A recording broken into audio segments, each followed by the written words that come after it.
Can I ask you? Sure. Yeah? Yeah. Okay. So he occupied it, our parts, big parts of Ukraine, part of East and Crimea.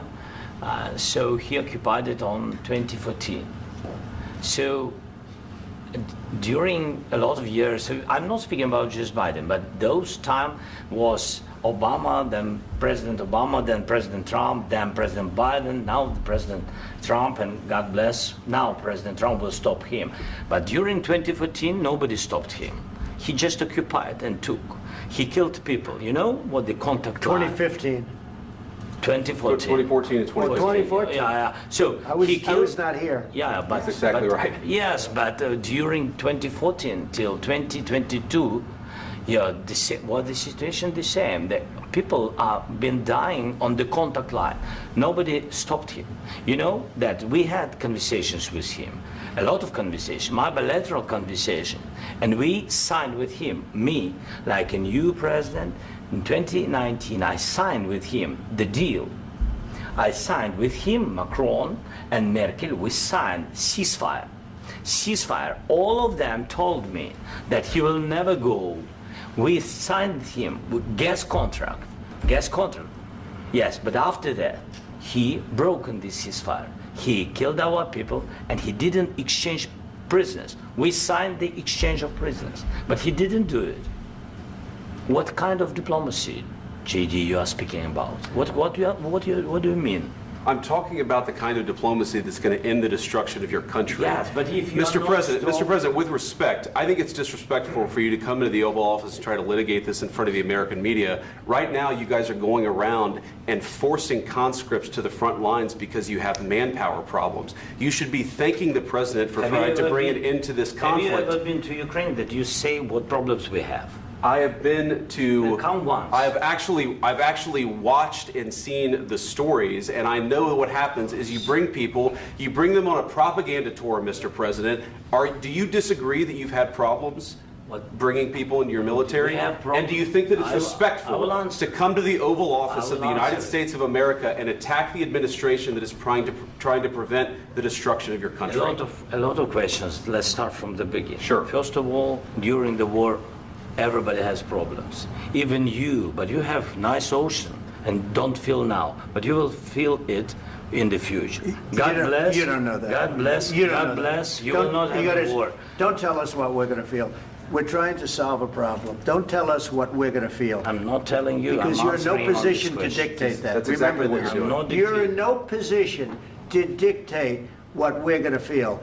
We're going to feel very good. You will feel influence. We're going to feel very good and very strong. You will feel influence. You're right now not in a very good position.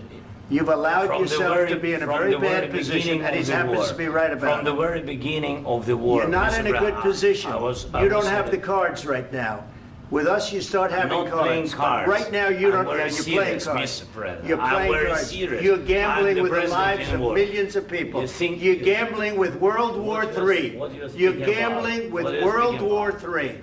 And what you're doing is very disrespectful to the country, this country, that's back to you, far more than a lot of people said they should have. Have you said thank you once? This entire meeting? No, in this entire meeting, have you said thank you? You went to Pennsylvania and campaigned for the opposition in October. Offer some words of appreciation for the United States of America and the president who's trying to save your country.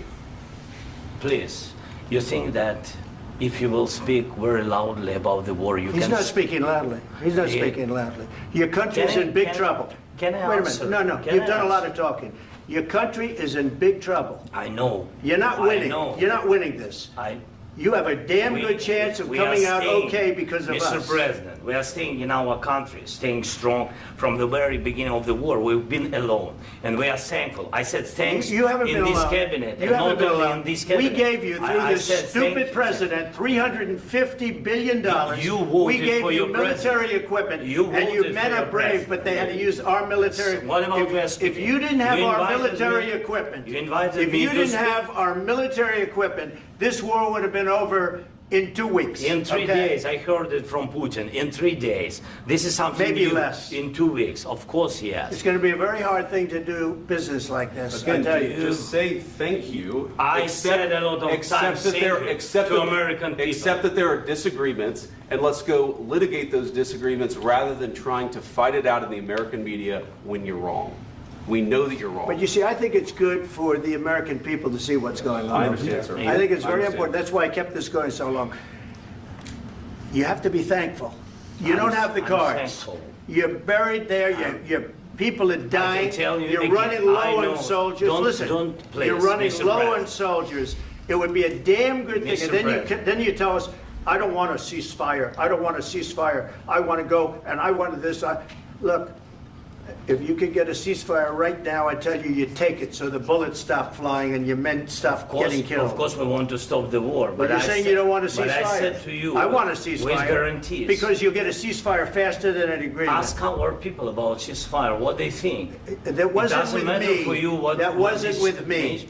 That was with a guy named Biden who was not a smart person. That was with Obama. It was your president. Excuse me. That was with Obama, who gave you sheets, and I gave you javelins. Yes. I gave you the javelins to take out all those tanks. Obama gave you sheets. In fact, the statement is Obama gave sheets and Trump gave javelins. You got to be more thankful, because let me tell you, you don't have the cards. With us, you have the cards. But without us, you don't have any cards. One more question to Mr. Vice President. I'm sorry. It's going to be a tough deal to make because the attitudes have to change. What if Russia breaks ceasefire? What if Russia breaks peace talks? What do you do then? I understand that it's a heated conversation right now. What are you saying? She's asking, what if Russia breaks the ceasefire? What if anything? What if a bomb drops on your head right now?